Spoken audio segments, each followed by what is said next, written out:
Right. So good evening, everybody, and welcome to another Wincott Foundation event.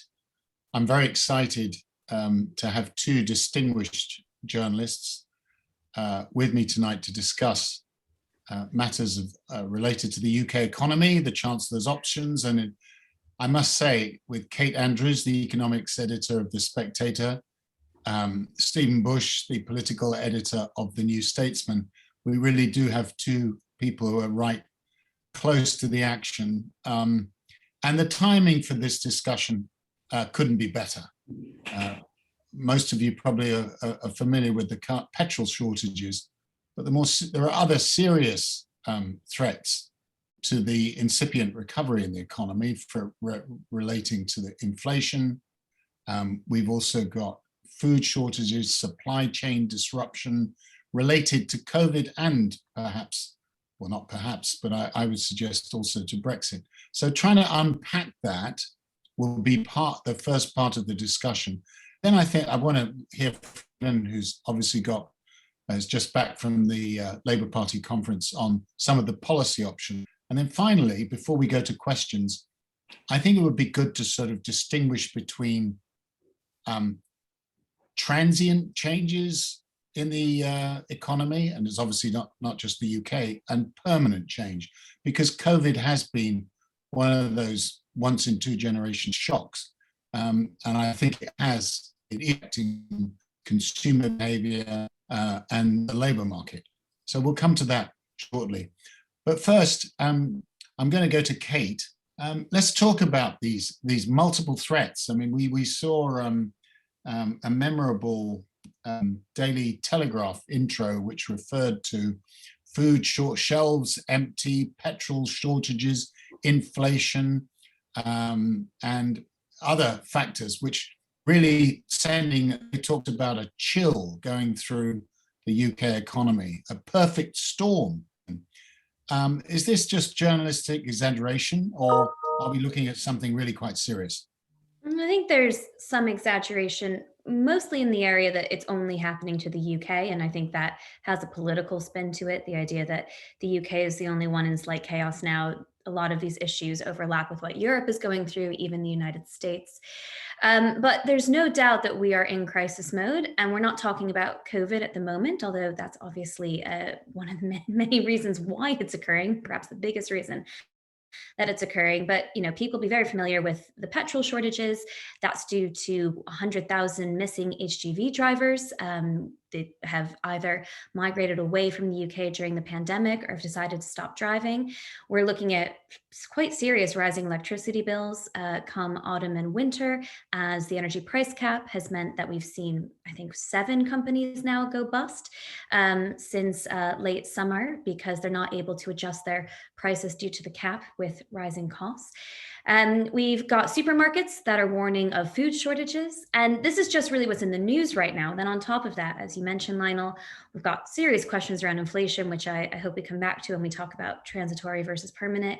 We've got huge issues within the National Health Service, a 5.6 million waiting list for hospital treatments just on NHS England. The Health Secretary says that's going to rise. And we have questions about COVID going into the wintertime. The government it's very clear that they have a plan B. Now, I think that's a generous interpretation of what they actually have, but essentially it means that they're willing to bring back restrictions, which is not very comforting for all of us, but particularly for businesses that maybe are just starting to be able to operate as normal again. So I think it's very fair to say that these are difficult times. And I'm looking forward to hearing what Stephen took away from Labour Party conference. I think the broad feeling coming out of it is that while Keir Starmer personally had quite a good conference and a good closing speech, this is not a party that's serious in terms of the policy and economic ideas it can put forward to actually challenge this government. They didn't take advantage of the fuel crisis, for example, to really make political gain. So without that, one might say, well, it doesn't really matter that everything's in flux and it's all chaos, and that the definition of building back better apparently means increasing uncertainty because Boris Johnson doesn't have an opposition. But I was speaking to one Tory MP this week who said he wasn't so sure about that. The idea being that it really doesn't take Labour being great, but all the economic circumstances around the Tory party to see the House still cave in. You know, my bet would certainly not be on Boris Johnson or his government imploding in the near future.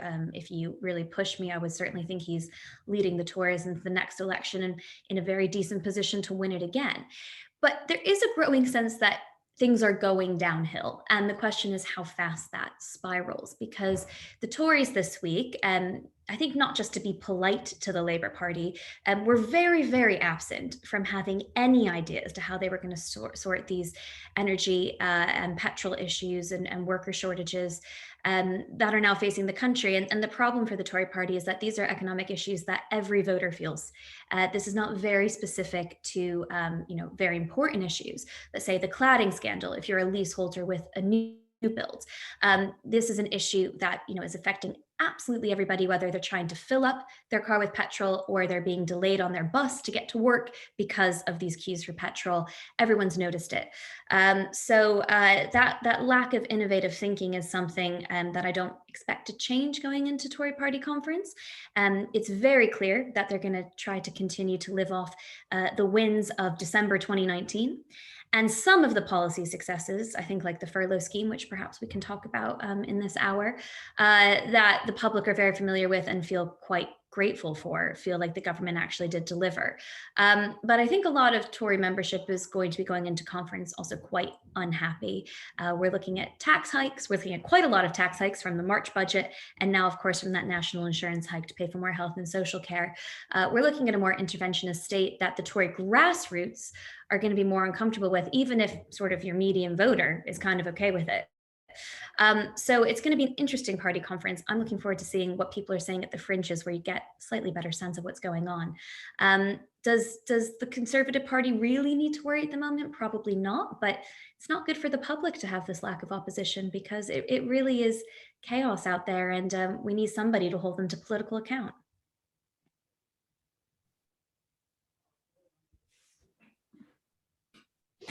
And on mute for quality purposes. We're going to come back to some of Kate's points, specifically on the economy, but how do you respond to that? And what were you hearing from Labour Party conference in terms of an adequate policy response to what is an accumulation of serious problems?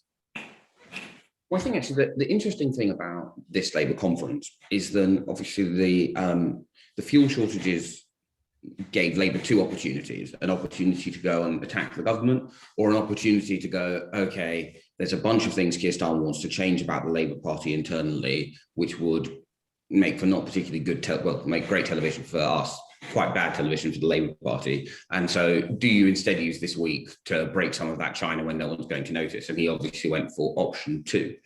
Now, one of the reasons why option two matters quite a lot from an economic policy perspective, actually, is that up until this week, if you talk to the average Labour MP, they would tell you that they lived in terror of the idea they were going to be deselected at any moment, because of the ways that Jeremy Corbyn had loosened the rules to make it easier for members to get rid of Labour MPs. Now, essentially, these rule changes that Keir Starmer's brought in essentially kind of means that it's basically impossible to be deselected if you're a Labour MP, unless you manage to alienate quite literally everyone across the Labour Party in your constituency. Now, that, of course, does free them up to occupy positions closer to the centre ground, to move away from the Corbyn inheritance on a variety of fronts. But I think Kate is exactly right to say that one of the slightly interesting things about this conference, and indeed about the week that Keir Starmer's had, in which he's written a 14,000-word essay about his kind of views of the good society. He delivered a 90-minute speech, which was kind of laden with policy announcements. But the one thing that was interestingly missing from it was a macroeconomic policy or worldview. It just completely absent. You can kind of read between the lines and go, well, I assume therefore he ends up in some kind of Ed Milibandy space of capitalism doesn't work very well at the moment, let's reform it, not replace it. But even here, Rachel Reeves, who is considered to be one of the biggest minds in the Labour Party, her speech was actually basically something that John McDonnell could have given. Now, in some ways, that's partly because of the way that the global orthodoxy about government spending has changed slightly in recent years. And obviously, we'll get into other questions about whether or not these inflationary pressures are transitory or not. But of course, one of the things which had opened up for politicians on the left, this idea that they could spend freely, and their historic problems of going into elections with people fearing that they would put up their tax, was this idea when the era of low interest rates was perhaps indefinite, and then central bank independence had sort of banished the nightmare of inflation from the global economy in general, and from the British economy, for whom inflation, of course, for most of the post-war period, inflation was this huge nightmare, had gone forever. And so I think the really interesting challenge for everyone, obviously it's an immediate problem for the Conservative Party, but it's probably a long run, bigger problem for the Labour Party in terms of their traditional political problems, is if it turns out that actually inflation is once again going to become a hard political constraint on what politicians do. Do I think that this is a vulnerable moment for the Conservative Party? I mean, it's so far from the next election, we shouldn't forget, right, that the Conservatives were in power for 7 more years after the poll tax. But I do think when you look at the end of furlough, the end of the universal credit uplift, at the same time that the recovery is quite uncertain, and there are these huge inflationary pressures, and we'll get onto the costs of net zero, obviously hugely necessary transition, but one with quite big costs. You can easily see how a cost of living kind of, the economy doesn't work well for you, doesn't work for working people, that kind of a campaign that in many ways is quite a generic and milquetoast Labour Party campaign might suddenly seem quite relevant in the next couple of days, weeks and months. And I think one of the things which is going to be interesting from a political management perspective is usually, of course, a government that's been in power for a decade could very plausibly be in power for another decade, would probably be entitled to, live it up a little bit at its party conference. But I think it's going to be, it is a huge source of anxiety when you talk to people at the top of that party, when they're going to have these horrible kind of split screen images of party, the wine and champagne flowing freely at Conservative Party conference, queues for petrol, people unable to buy basic goods because the furlough's ended, the universal credit uplift has ended. So I think we are heading towards a more difficult and fluid time in British politics. But really, all that we've seen this week is that Labour has used this time to create the opportunity for it to move into that space. Right. So you've both eloquently given us some big picture here. I'm now going to go some specific first to Kate. Do you believe that the fuel shortages are in fact just a very transient phenomenon? It'll all be fine in a couple of weeks. So I think the petrol shortage could be fine in a couple of weeks.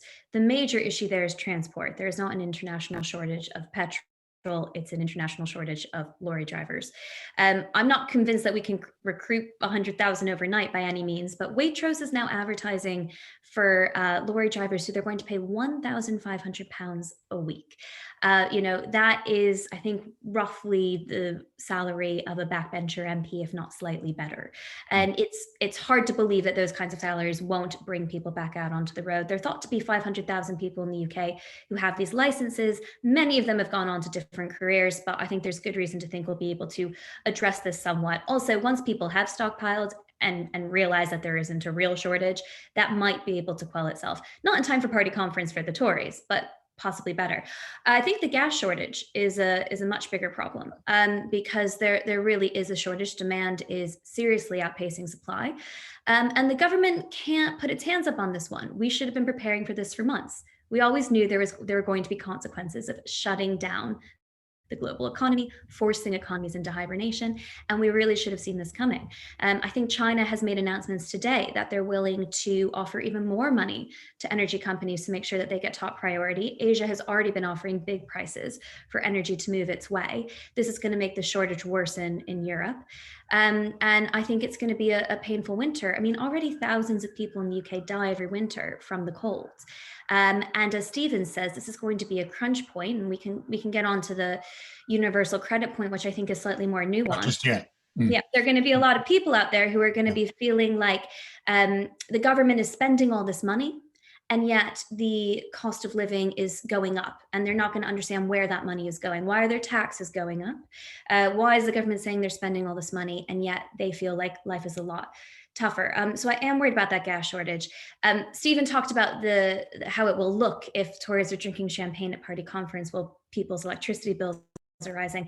There's another bad optic, and that will be what Boris Johnson wants to make the centerpiece of his tenure, COP26 in November next month in Glasgow. It was humiliating enough that when he was in New York telling the world to follow the UK's lead on decarbonizing and going green, that the business secretary was having to use taxpayer money to restart CO2 production in Teesside and Cheshire. And it's going to be a much tougher sell next month for the Prime Minister to stand up and say, this is all great. As he's been saying before, there are no trade-offs to our net zero ambition when people are struggling with their energy bills, when they're even maybe making trade-offs in their weekly budget to be able to pay for energy. Okay, so I'm going to throw my 5 cents worth in here and agree with you, Kate, that the gas shortage and the mismatch between demand and supply is the biggest story. And I think the story to watch is what Vladimir Putin is going to do with his gas supplies over the winter. And we're going to get a real freeze. And of course, if you had to pick a countries that probably has got the worst relationship with Russia in Europe, it's definitely the UK. And we've got some reason for that, given the assassinations, etc., and a lot of other problems between Britain and Russia. But that's a story to watch. My other thought on this, he has ambitions, right? He wants Nord Stream 2 to come online. Well, it is, and the Americans have given way on that. So I think that's a very big story, and I agree with you. The other point, which I'd like Stephen to address, is, this week, Simon Wolfson, who runs Next, with the big retailer, said we desperately have labour shortages, and we need to open up on immigration. And now this is something that he said in 2017. Wolfson was a big Brexiter. Question, Stephen, why aren't Labour making more of the fact that this is a government that just doesn't seem to be able to plan or think forward? Any other thoughts you have on sort of what the big problem is on the economy, given public spending constraints? Well, I mean, I think, I'll take the Labour question first, because that's sort of the easy one, right? Labour has essentially since 2005, right, when the accession, which, I mean, I'm not going to pretend I'm anything other than a stereotypical Remainer, but I actually think ultimately the 2004 accession was right for Europe, right for our foreign policy priorities, helped the British economy at a time when it might otherwise have gone into a sort of a mini decline. But Labour has had a big electoral problem with immigration since then. And they are nervous about anything which looks like reopening it. In some ways, the one good thing about the 2019 election, from their perspective, is it has kind of taken that away. You can kind of see Keir Starmer now thinks he's found a way of talking about Brexit by talking about the bungled deal, but they are very keen that they talk about, veterinary agreements, customs alignment, anything other than, anything that doesn't look like getting back into that sort of, for them, the politically fraught zone that is the free movement of people.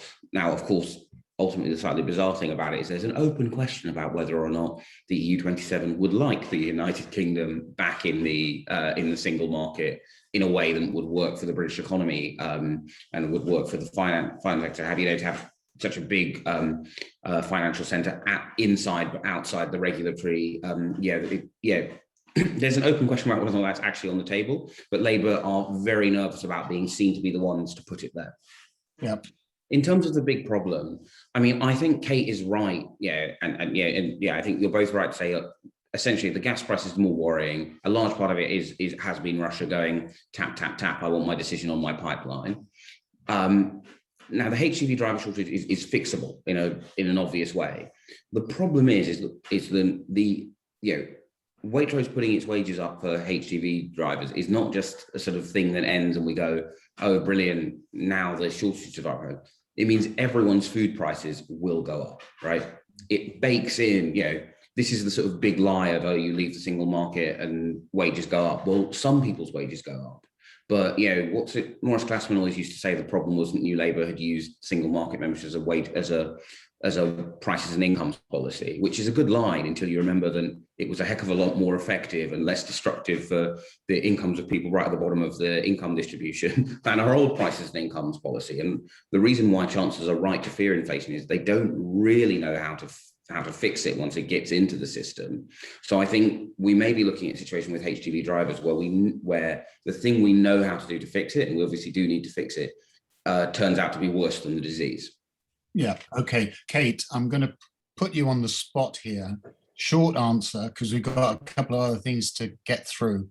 But if you had to sort of give us a breakfast TV time answer, what is the balance between Brexit-driven problems and COVID supply shock problems? Where do you sort of strip it out? And you're the one who can say this, by the way, because all the politicians and many journalists won't actually say and come out clearly. It's really hard. I knew you were going to ask me something like that, and That's what I can do, I pulled up the Centre for London Reform's estimate about the cost of Brexit from May, and they estimated that leaving the single market and customs union had reduced UK trade by 13.5% or £10 billion, which is not insignificant. I honestly don't know no one knows the breakdown. I think it's more COVID related. If we're going to be totally honest with ourselves, I think there's no doubt that Brexit is playing a role. In January 2020, when Priti Patel announced that we'd be changing immigration rules, making it harder for low-skilled migrants to come to the UK, although I do take issue with that phrase now, I'm pretty sure they're the key workers that kept us going during the pandemic. Businesses were already flipping out, saying, you can't do this, we can't handle it, we need these workers. And we knew businesses were always going to complain about essentially having to raise wages for native workers to get them to show up. What we weren't expecting was for 1 million people to leave. And they can't come back now. Many of them can't come back. So it's ridiculous to say that Brexit hasn't had some impact on the shortages that we're experiencing now. But I do think shutting down the global economy and then coming back, countries like the US and the UK, and UK growth figures at the moment, not so impressive. We can come on to that. But generally speaking, with a bit of a bang, was obviously going to see demand outpace supply. So I'm more on the COVID side. All right, Stephen, I'll ask you the same question before we talk about sort of permanent winners and losers in this post-Brexit, post-COVID economy. Where do you come down on, how much driven by Brexit, how much driven by COVID supply shock, change shock? Well, I know it's a bit of a cheat answer to say economies are complex organisms and they do a bunch of weird stuff that we can't predict, but they are complex organisms and they do a bunch of weird stuff. I can agree with that, Stephen. Yeah, I think, but essentially it's like a patient with overlapping comorbidities. And we can't really say what the ultimate cause of death some of the time when a patient has overlapping comorbidities. We can just go, they had a lot of problems. I think it is true to say that very specific choices we have made about how we've left the European Union. Kate's exactly right to say this fiction that all government immigration policy made of an unskilled worker. It's just, there's not a real thing.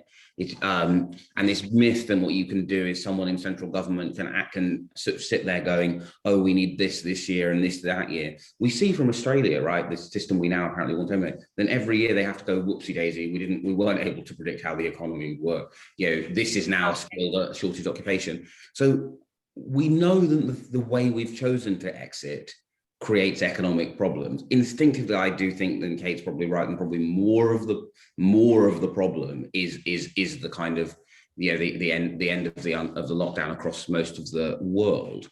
But it doesn't help, right? Okay, so here's my this time 10 cents worth. I think it's very difficult to disentangle.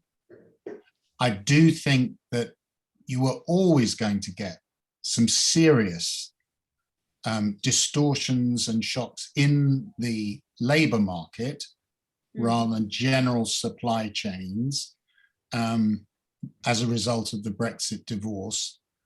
But the key thing is that as we come out of COVID, and we're never going to completely leave it behind, but obviously COVID has been the most brilliant alibi for the government. because we've been living in a state of emergency for, 18 months. So you can dispute we had a bit of relaxation, but we're going to come out, we are out of this. So it will be perhaps easier to answer the question in a few months, certainly if you see these continuing distortions. Anyway, that's my sort of take for what it's worth.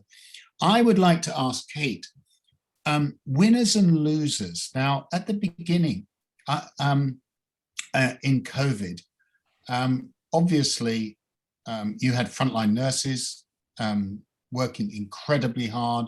There was a lot of talk about they're underpaid. We saw their value.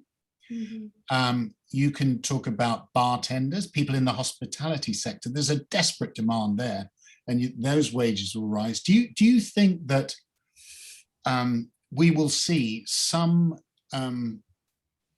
areas in the labour force where people will definitely become winners? What changes do you see as a result of this extraordinary period that we lived through? And then I'd like to ask Stephen a bit about the balance between sort of flexible working in the office, and what I think is the empowered worker as a result of COVID. Kate, start. Yeah, I mean, a lot of winners and losers. What comes first to my mind? Quite clearly, people who are working in the service industry, as you mentioned, they're bartenders, but I think it extends to retail. It frankly extends to people who are, at the very lowest of the wage scale, who were doing jobs that were so overlooked. It extends to shop market workers, to Amazon drivers. We already saw their wages starting to go up in the pandemic, and I think they're going to go up further. Some losers that homeowners are definitely a winner. It's really telling of our housing cartel that you can go through a global pandemic and the prices of homes just keep going up. Leaseholders and new builds, people who are renting, tough times, but homeowners, quite the winner. I think the losers, if I'm, and this is going to be controversial, especially amongst my Brexit friends, and broadly speaking, I like that. Keep going, Kate. But with the caveat that broadly speaking, I'm quite pro-Brexit. There are always going to be winners and losers. So I think the EU has certain, that's not so controversial. I think the holes have been exposed, that this is not some generous, simply free market trading bloc that loves each other and supports each other. Their attitude around vaccine procurement was absolutely awful. But more controversially, I think customers in the short term, and that's not just Brexit, that's certainly COVID as well. As Stephen mentioned, prices are going up as wages go up, as demand goes up for goods and services, prices are going to be going up. And most controversially, though, I think it's very hard to deny Northern Ireland. It's been so badly overlooked how that protocol is just not working because we've been so distracted with COVID. Lionel, I think a very good example of how the government is able to hide behind COVID because that protocol was negotiated with Boris Johnson and it's not working. It is in the EU and the UK's best economic interest to sort that out. So I don't put it on one side or the other. But I think the story in Northern Ireland has been seriously underreported, and the economic dynamics there are going to be in absolute shambles, and the political dynamics will be even worse if we don't figure out a way to sort this out. Okay, Stephen, winners and losers.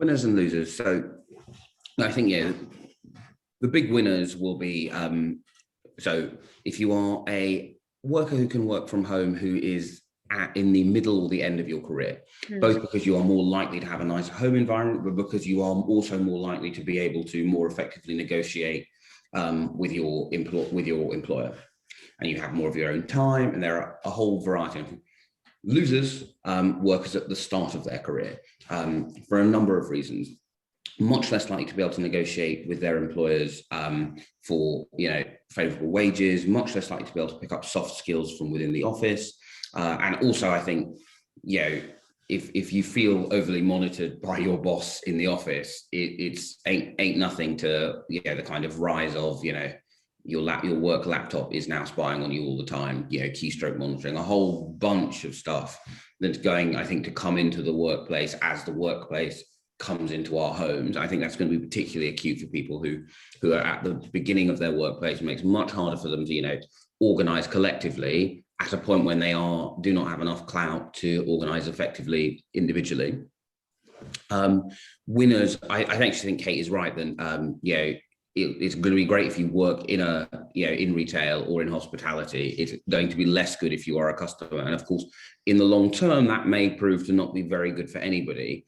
It's not just because of their proximity to office centres, which may not have a future, but I think that lots of places which have made a lot of money in the kind of £1 to £3 sandwich market are probably going to struggle, because the only way they're going to be able to make a profit is to increase their prices. Can they do that at the same time as climbing the value chain, so people kind of don't feel, I should have made a sandwich at home? That might be quite difficult.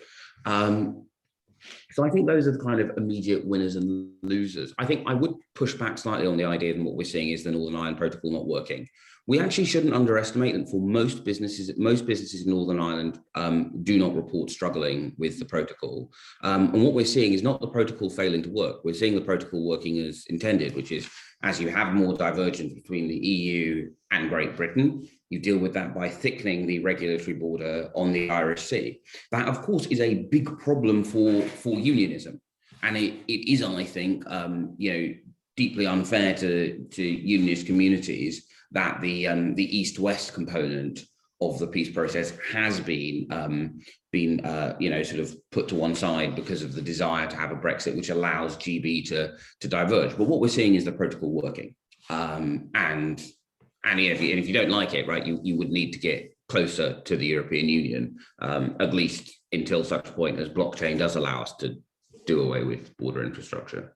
Yeah, I suppose what I might challenge there, though, is that there was supposed to be an understanding, especially with some timeline to bring it in, that the EU wasn't going to be particularly fussy if one or two things got over the border unchecked. I think there's a sense of punishment taking place. That is not good for Northern Ireland. I agree with you that the biggest impact politically would be on the union. But there are a lot of reports, or there have been some reports at least, of businesses a little bit worried to ship goods, which means that Northern Ireland is feeling further away from actually cultural aspects of being part of the UK. And yeah, the political impact is on the union, but the economic impact, I think, is quite bad too. Yeah, we're going to open it up. I would just add that if you look at this from the medium term, as opposed to the obvious problems with this protocol, we don't even need to go into the detail where we're aware of it. The fact is that Northern Ireland is part of the single market. And those two economies are going to grow closer as a result over time. And so economically, I would argue that Northern Ireland is somewhat better placed than it was in the past, medium term, as a member of the single market. And it could therefore stop being the poor country cousin up in the north and be, again, medium term with investment, single market status, better. What that means to the union is a question for later debate. Anyway, we've got some questions here. Shall I be the active, who would like to come in with questions for our distinguished guests? Or is anybody, well, if we don't, we'll wait, but I am now going to put you both on the spot because there's one word or name that we haven't even mentioned, and we're almost 40 minutes into this discussion. I cannot believe it. For two strong political journalists, you've not mentioned Rishi Sunak. So, Kate, what is Rishi Sunak going to do? How much of a kind of tension is there between Mr. Sunak and Mr. Johnson on public spending priorities and public spending discipline? Then we'll come to Stephen. I don't think there's much tension between them personally. Certainly a tension between their ideology on spending. Rishi Sunak, you could make the case, although it might not be the obvious one, has played a bit of a blinder with this NI tax hike. Now, I'm skeptical that years down the line, when he might have even loftier ambitions, he will be able to totally separate himself from this tax hike. I think it's at the moment framed as Boris Johnson's tax hike, but he is the chancellor who's going to bring it in. But I think what he's really done there is he has laid down the law that if you are going to spend more, you can't just borrow the money. You have to find the money now because inflation is too big of a concern. He Mhm. was trying to hedge inflation in his March budget. He was finding the money through tax hikes on corporations to cover a 1% rise interest rates and inflation. That would amount to about £25 billion by 2024, 2025. And, he successfully did it. But now the Bank of England's talking about 4% inflation till mid next year. Andrew Bailey still says it's transitory, but his language is becoming much more concerning. And he's, it's very clear he's just not quite sure what's going to happen. Nobody is. And so now the chancellor has convinced the prime minister that if you're going to spend more, and that's your choice, prime minister, you have to find the money. Now that's going to be painful for the taxpayer, really painful. And I think the Tory party at some point is going to pay for that. But from a fiscal responsibility perspective, the chancellor is probably happy with that arrangement because it's bad, but it's better than, as Stephen pointed out, the inflation cat getting out of the bag because it doesn't go back in. Okay, Stephen, Chancellor playing a blinder on the national insurance tax. What? Yeah, it does feel a bit like I've woken up in 2001, which would otherwise be very congenial. Arsenal would still have 2 Premier League titles to win in the next couple of years. Yeah, there's much to recommend it. I think it is true to say that although that relationship is always quite fraught, and it's particularly fraught because of the proclivities of the 2 politicians in question in this instance.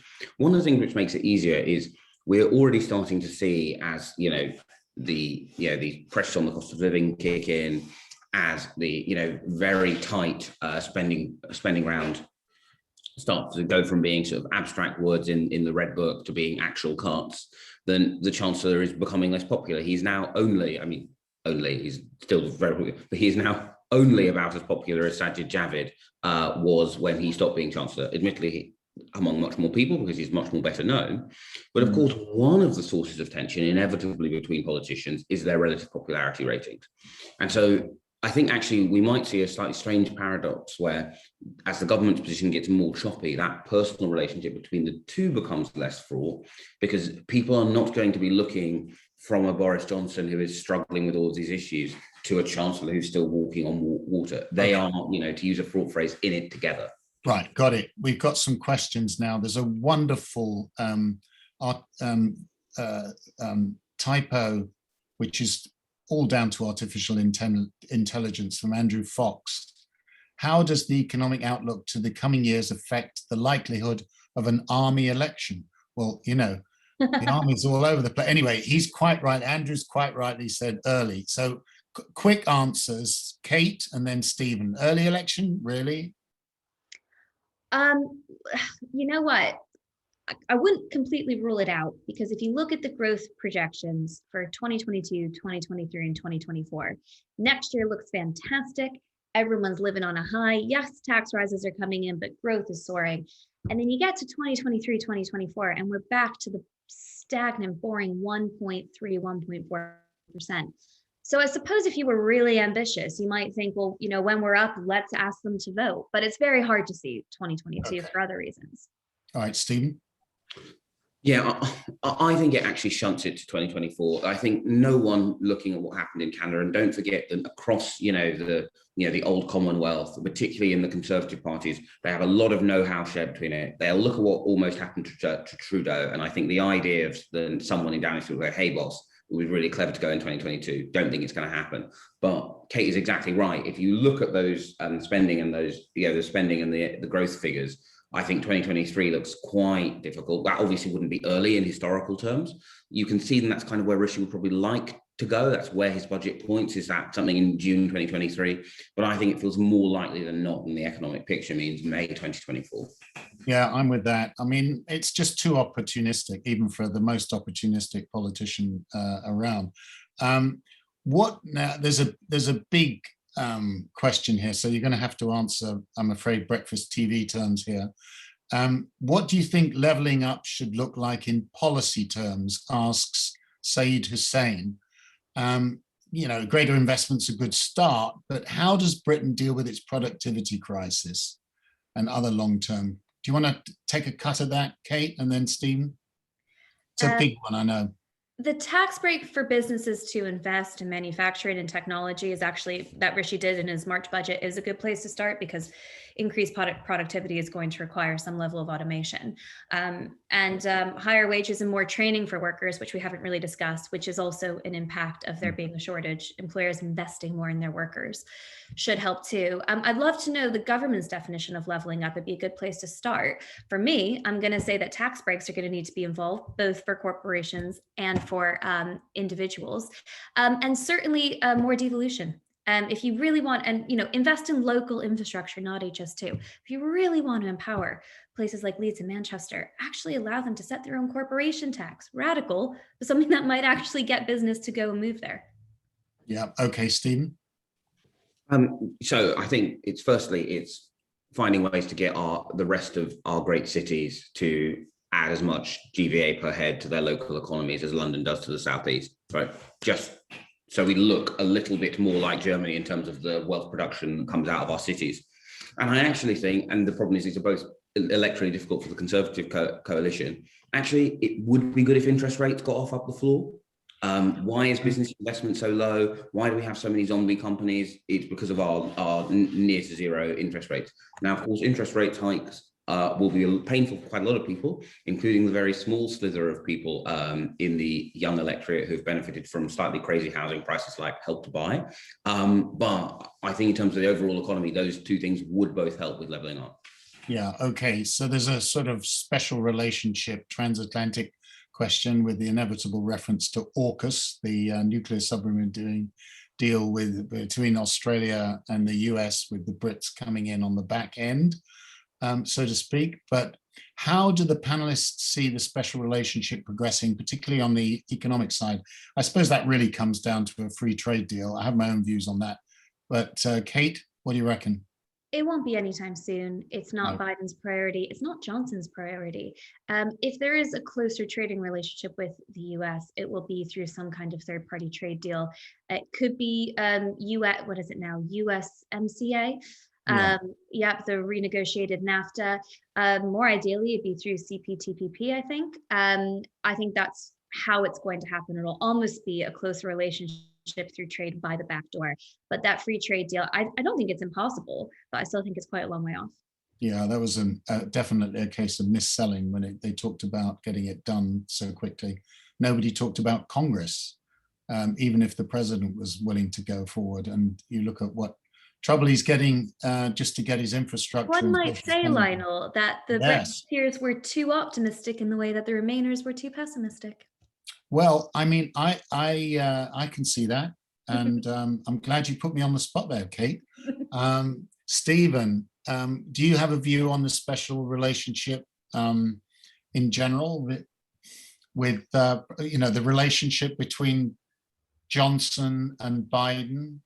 What do you pick up on your political grapevine?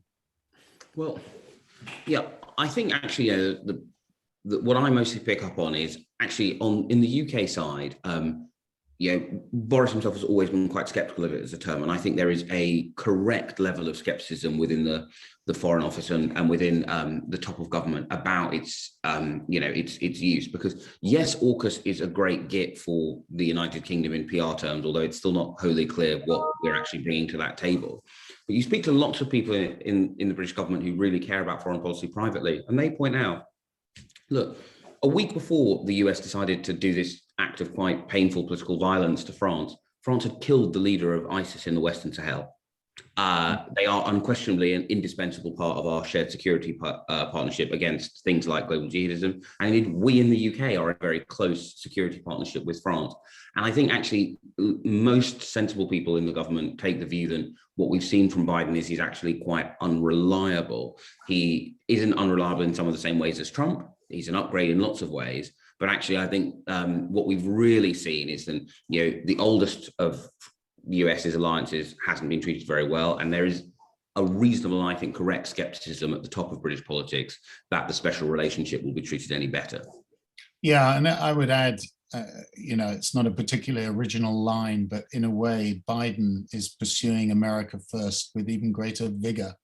And that's your attention to the domestic economy, and also, look at the social spending. I mean, it's colossal. And they may not get it through with 3 trillion plus, but it really is an America first policy. And they've inherited on China policy. He's Trump plus, actually. And vaccines. Indeed. America behaved just as badly as the European Union and did not get called out for it. That's right. So here's a great question from Chris Soames Charlton, which begins with some false modesty. Forgive my economic innocence, says Chris. But when we talk about growth in the coming years, this is largely ensured because we're building back from such a low base of the lockdown.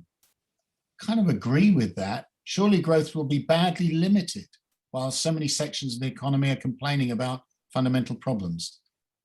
What do you say to that, Kate? Yeah, well, when we talked about V-shaped recoveries and W-shaped recoveries, the point was that, that hoped bounce back. And if you look at a chart, we've kind of got like a wonky Nike tick. It's not a V, it's not a W.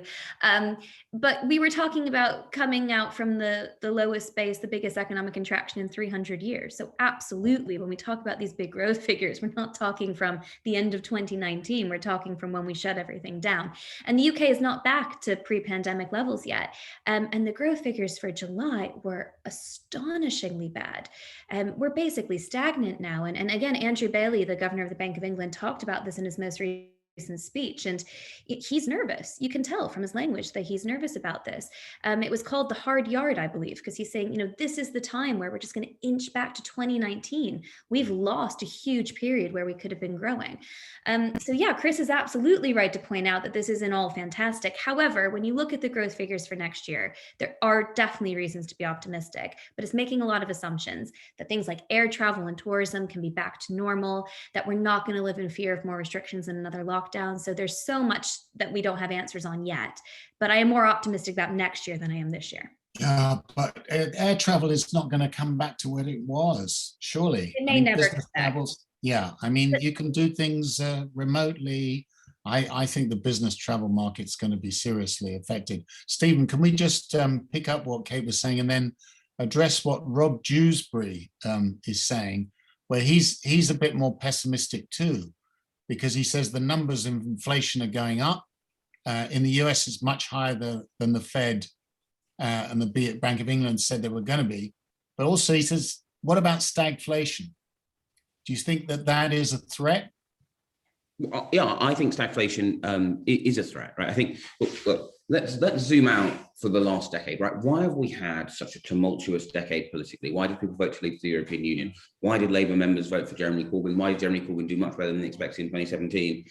Answer was we've had terrible growth. Actually, why did Donald Trump do this, despite bungling the pandemic, essentially going on a super spreader tour, why did he almost get re-elected? Well, actually, because he did appear to have unlocked non-anemic wage growth in the United States for the first time since the financial crisis.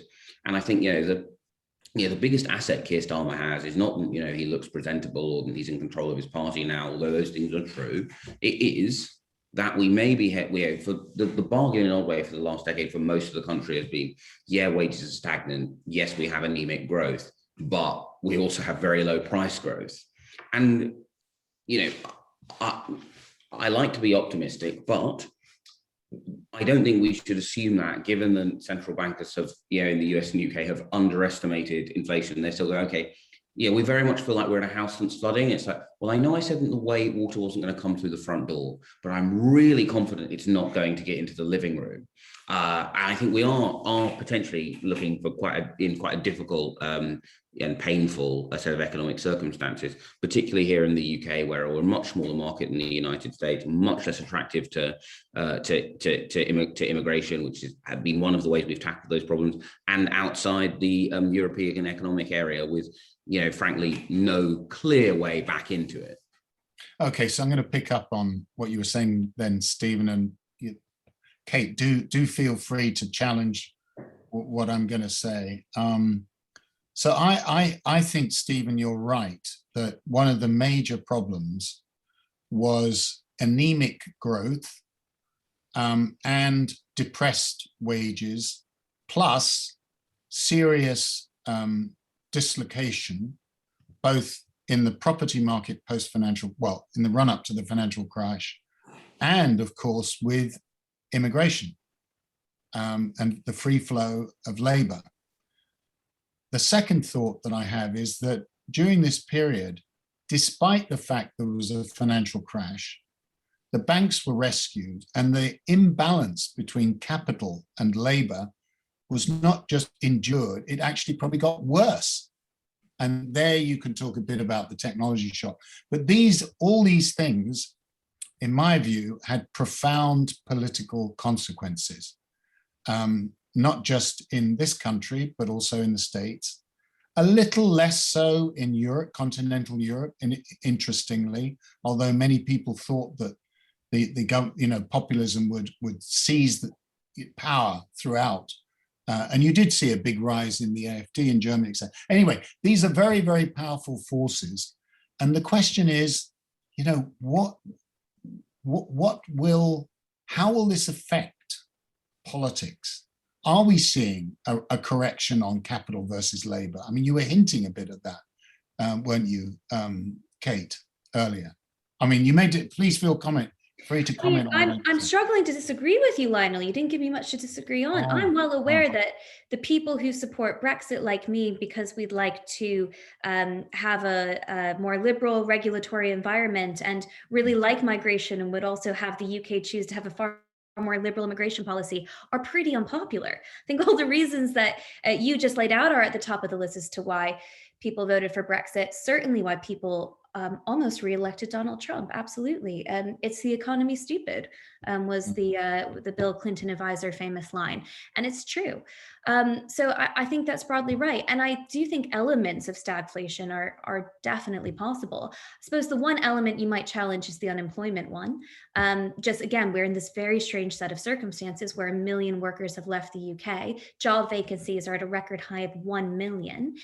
In July, it was estimated that 1.6 million people were still on furlough. It will be lower now, and it's actually a great market to return to, because if you do lose your job, there will be others available.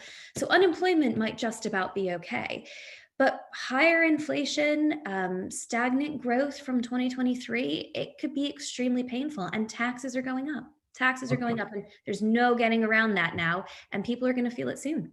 We've got time for one more kind of question and thought here. So I'm going to come in and try and be provocative in as best a way an FT journalist or ex-FT journalist.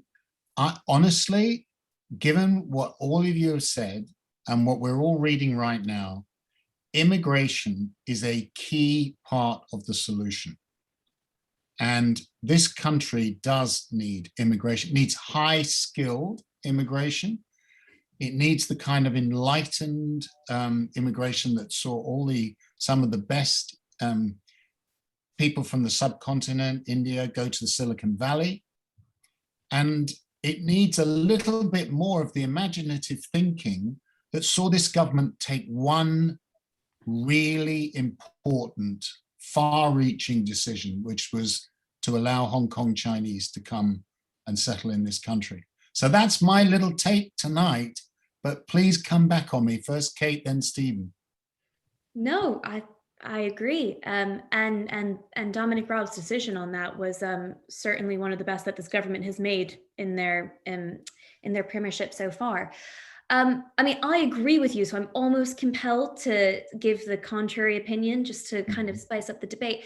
What I think a lot of the Tory party would say is, I think there are a lot of people who, not publicly but privately, wouldn't object to what you've said, but are quite happy to push it, as in they'd like to see how far businesses will raise wages before they open up that pathway. They want to see if businesses have been a bit stingy with their workers, foreign-born and native-born. And I think you're going to realize, actually, to some extent, they have been.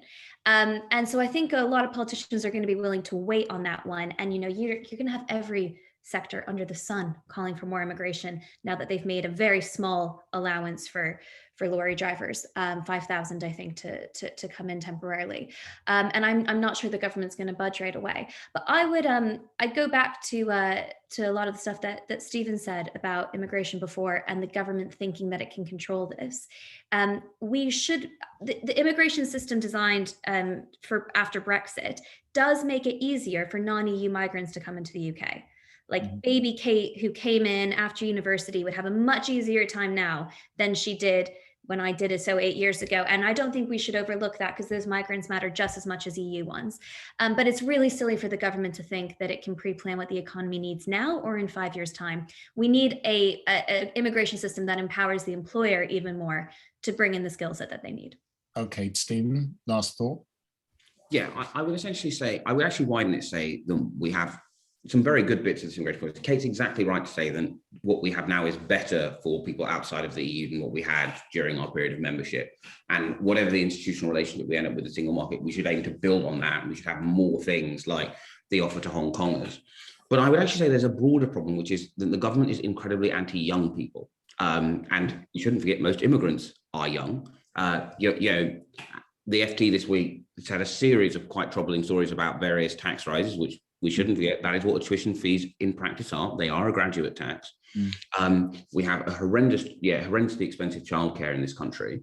All of this, we're making it much harder for people to come sort of on spec, fall in love, stay after they've gone to university, which is so important to keeping our world-leading universities sector world-leading and growing. We have this weird thing where we've decided that maybe some universities aren't good enough to deserve foreign students, when we probably shouldn't be trying to do that kind of thing from Whitehall.